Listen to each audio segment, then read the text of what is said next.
આપ જોઈ રહ્યા છો સ્પાર્ક ટુડે ન્યૂઝ। સંજાણ ડાકલા હાઈસ્કૂલમાં વિદ્યાર્થીઓ દ્વારા ઘાસ કપાતા દ્રશ્યો સામે આવતા ચકચાર મચી જવા પામ્યો છે। ઉમરગામ તાલુકાના સંજાણના ડાકલા હાઈસ્કૂલમાં જ્યારે વિદ્યાર્થીઓ ઘાસ કાપતા હોય તેવા દ્રશ્યો સામે આવ્યા છે। સોશિયલ મીડિયામાં વાયરલ થઈ રહ્યા છે। સુરક્ષા બાબતે ચિંતા પણ વ્યક્ત કરવામાં આવી છે।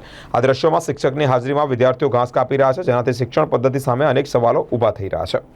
જિલ્લા શિક્ષણ અધિકારી અને તાલુકા શિક્ષણ અધિકારી વિદ્યાર્થીઓની સુરક્ષાને ધ્યાનમાં રાખીને સંજાણ ડાકલા હાઈસ્કૂલ સંચાલકો સામે કાર્યવાહી કરશે કે કેમ તે હવે જોવું રહ્યું।